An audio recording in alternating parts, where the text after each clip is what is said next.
Why don't you control your child? Have you ever had something like this said to you because your child is having a tantrum or is crying or just having a moment, and just because you left your child to just be while they're having that moment, you got criticized as a mother or a parent for not controlling them? Why are you not controlling your child? A question that basically answers itself. Because I don't want to quite control my child? That's literally all it is. It's about control. And those people only criticize you and judge you because you're not controlling your child like they control theirs. And because those people as well grew up to think that parenting is actually controlling your child. But real parenting is not controlling anything. Because that's exactly the reason why I'm against the whole controlling your child anyways. Because yes, it's control. Why would you want to control another human being? The relationship between a parent and a child is not about control. It's about understanding. It's about also letting them be. I myself have been in so many situations before where my daughter was having a tantrum or crying, bless her, having a moment, and I have been told by family members to control her, which is something I refuse to do. And even sometimes when I stand there in public and bless her, she's having another tantrum or having a moment, and I say nothing, I just stand there and just look at her. I just stand there and look at her, and I don't look at her in a way that I'm judging her or like angry or anything. No, I'm just looking at her as if to say, I understand you, I get you, I get why you're crying, and it's fine, feel safe to cry.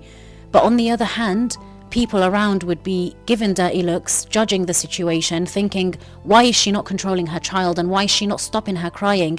And this is my exact problem. This is my exact problem with this, is that if I had actually shouted at her or told her to stop crying, I would be a shit mother then, because I'm not understanding what she's doing and I'm not understanding her feelings. I'm completely disregarding her feelings as a person and telling her to stop what she's feeling because apparently I don't like it as an adult and it's too noisy for me. Something happened with me not long ago which has really opened my eyes to this even more, because prior to me having those realizations and understandings, I used to be that parent that would actually tell their child off, tell them to stop crying, tell them to be quiet, tell them to shush.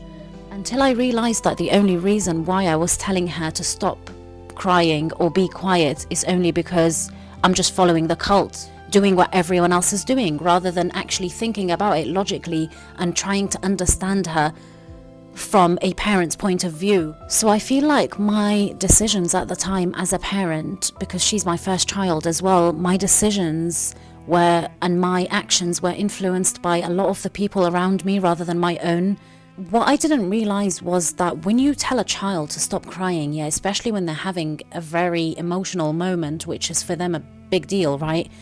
It triggers them even more. It's literally like adding fuel to the fire. It doesn't diffuse the situation at all, and this is why I don't understand why us adults or parents still keep doing that anyways and still keep telling them off, because it doesn't even work. What made me completely change my parenting style though, and completely change the way I deal with things now, is something that I actually went through. So at the time I was going through something quite deep and emotional for me, and I remember that night just crying, like literally just tears flooding out of my eyes, and I was like sobbing and crying. Then my daughter, bless her, found me in that situation with my eyes just bawling out, and she came up to me and she was like, stop crying, please stop crying. But I really wanted to cry, you know, I really wanted to carry on crying, and I really wanted to let those tears and emotions out, but she kept telling me to stop crying because it was upsetting her. And I really felt like I didn't want to stop crying because I wanted to let those tears out, but at the same time I wanted to stop crying so that I don't upset her, which then made me just go cry in a different room away from her so that she doesn't see me crying. But you see how she was literally doing the same thing to me that I do to her when she cries as well. And that's what helped me really understand this, is the fact that I felt what it was like to want to really cry and really let your emotions out, then someone telling you to stop crying and you having to bottle those emotions in anyways so that you don't upset them. It's the same case with us parents. When we tell a child to stop crying when they really want to cry and let this emotion out, we're literally suppressing their own emotions because it's making us upset. Apparently as adults, she clocked on that a solution to someone crying is telling them to stop, when it's not the solution at all. I don't understand why us adults get really upset when a child is crying. Like, I don't know why we get so triggered. Like, we live in a life full of noises anyways, and like so much going on, and like everything we watch on TV and football and horror movies and all that noise is apparently okay and it's fine and it's soothing to the soul. But when a child starts to cry, that's the end of the fucking world. And they're not allowed to cry anymore. And we dislike it. We hate it as adults. We can't stand it. We want them to shut up and be quiet as soon as we possibly can.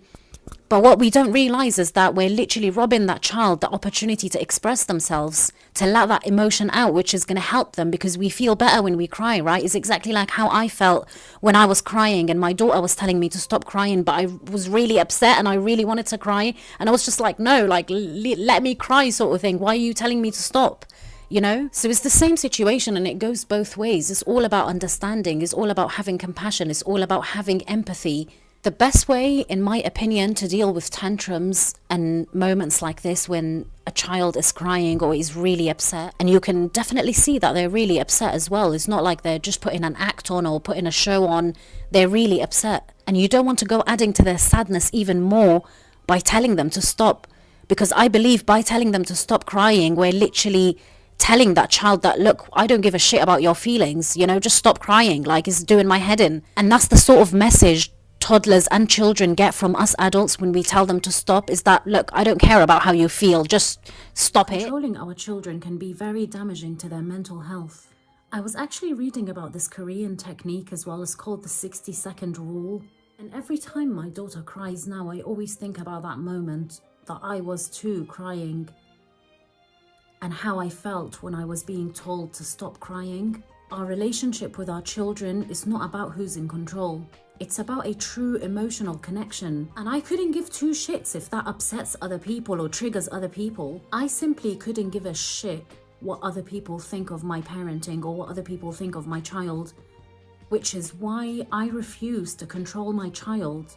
Even when I'm looked at differently in society, and even when people are staring and judging and talking, and even when people even come up to me and say, control your child, I'll just stand there and stand still right next to them, giving them the safety they need and also the space they need to let whatever emotion they want to let out.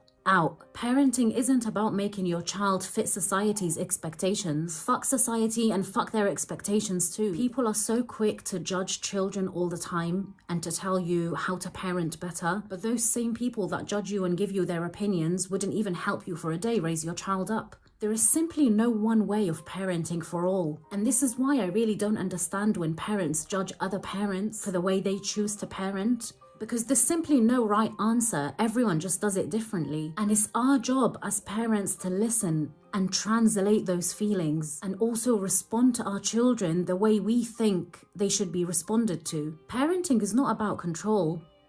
Controlling your children doesn't make you a better parent. Just because society is pleased with you doesn't mean you're a better parent. Parenting is about listening, is about understanding, is about translating, is about responding. And most importantly, it's about understanding how different your child is to everyone else and to all the other children. And this is why one way of parenting will not work for all children, because they're all different. The way your mother or father raised you up isn't necessarily going to work for my child. Parenting has definitely taught me to put my child's feelings and emotions and needs first and above all. Even if that upsets people, even if that upsets family, even if that upsets society, even if that upsets teachers, I simply couldn't give two shits about how anyone is feeling when it comes to my own child. I care about how my child is feeling. And if my child is going to feel better by screaming, tantruming, crying, shouting, then I will stand right next to her and let her do just that. I'm not going to speak, I'm not going to interfere or tell her to stop. I'm just going to stand right there just in case she needs me and just let her do her thing. Let her let it out, let her express all those emotions. Even if it upsets other people or even if it's making other people judge you, who cares? Because I personally think we live in an era where we care so much about what society thinks rather than what our children think, right? We care about what society thinks than how our children feels. And I think that's so twisted, to put other people's needs first, people that you don't even live with you, people you don't even know, people that don't share the same lives as you, but you put their needs above your own children's needs. How's that supposed to make any sense? I was actually watching a video the other day called the 60 Rule Korean Technique into stopping any tantrum in literally 60 seconds. The 60-second rule basically involves you doing absolutely nothing. So while your child is having a tantrum or having a moment, you're not allowed to interfere, you're not allowed to speak, you're not allowed to influence how they feel. You're not even allowed to stare them in the face with an angry face or a face as if to tell them off, even if you're not saying anything. But children are really good at reading expressions and reading intentions as well. So if your intention is malicious towards your own child, then they will not stop crying, and that will trigger them even more. He says to not even stand above them, but just be in level with them, like sit right next to your child so your eyes are on the same level, and look at them with understanding and empathy and compassion, rather than stop crying, you're doing my head in now, I've had enough, I've got a headache.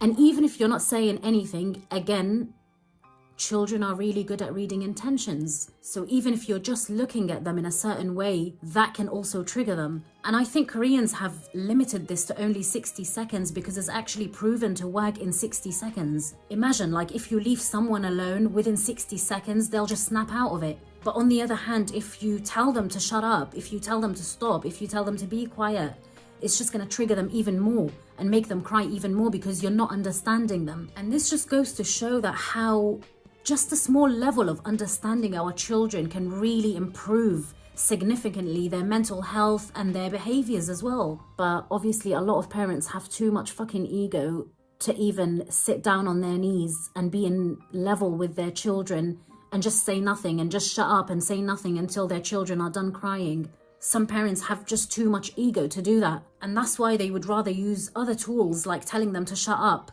telling them to be quiet. Some parents even get physical and abusive. But you see, none of these methods even work. And although these methods never work and only add fuel to the fire and not improve anything, we still use them over and over and over and over again. Those old school methods have been proven not to work with children, yet we still use them over and over again, constantly, unconsciously or consciously traumatizing our children. We're literally constantly traumatizing those young people. And just because we're traumatized, or maybe we don't know any better, or maybe we think this is the way because that's how our parents brought us up, we just think is normal, right? Because our parents did this to us, so therefore we can go do it to our own children. But that's exactly what keeps the cycle going. You see, we all talk about breaking cycles in 2025 and actually having mentally stable kids, but all we do is traumatize them too in different ways. And let's not forget as well that children mirror our own behaviors. And I think getting a taste of my own medicine is what helped me really understand my daughter. The story I mentioned in the beginning of this video, when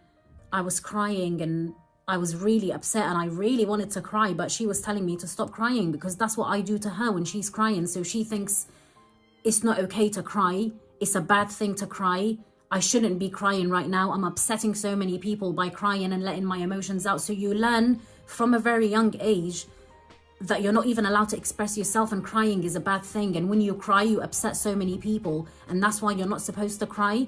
Imagine teaching a young person from a very young age that crying is a bad thing and they're not allowed to do it. And when I got a taste of my own medicine, that's when I really started to understand even more that yes, children are not children, they're young people just like us. They have feelings, they have emotions, they have a whole character. They're people who are allowed to feel, who are allowed to express their feelings too, and express their emotions. Most people in the world will say that there's only one right answer to something, but my friend, in life there are many right answers. And this is what I'm beginning to learn through my 4-year-old daughter. I'm honestly starting to learn so much about life and see life so differently. Being a parent has also allowed me to understand more about us humans, and especially children, so that I have the same level of understanding, not just with my own child, but with also other children. Being a parent generally has really opened up my eyes to so much stuff. Being a parent is teaching me understanding, is teaching me compassion, is teaching me empathy.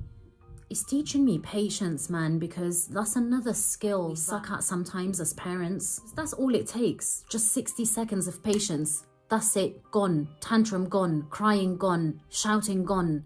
But because we're so impatient, we constantly create more problems for ourselves by being impatient.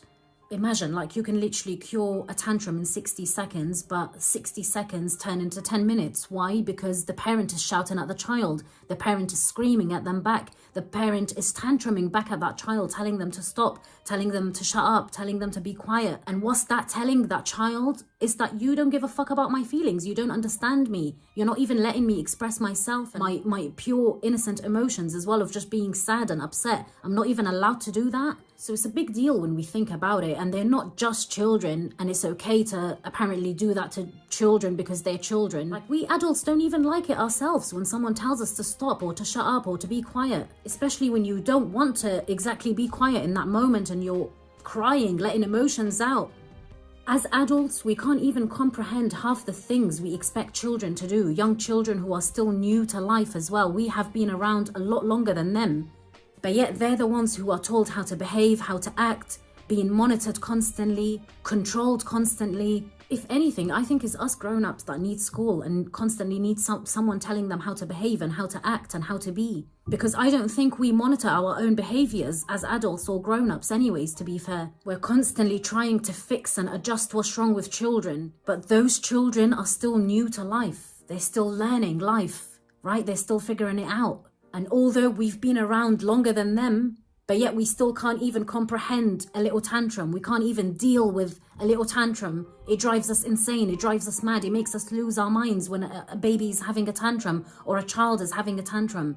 I genuinely believe children parent us and not the other way around. They genuinely parent us. And if you're aware enough, if you're conscious enough, if you pay enough attention, children honestly parent us rather than us parenting them. They teach us how to do it right and properly. They teach us the nature of a human being. And the next time someone tells you to control your child, just don't say anything at all and keep doing what you're doing. Don't let anyone judge your parenting or tell you how to parent. I think people should really focus on their own parenting rather than focusing on other people's parenting, because that's the only way we can make a change in life, right? Is that only if we look at how we parent and try and fix the things that we are doing wrong, rather than trying to spot everything wrong with everyone else's child and with everyone else's dad or mum. Do other children and other parents a favor and focus on your own parenting, please, and see how you can improve it. How can you be a better parent? Because they say if you want the world around you to change, start with yourself, right?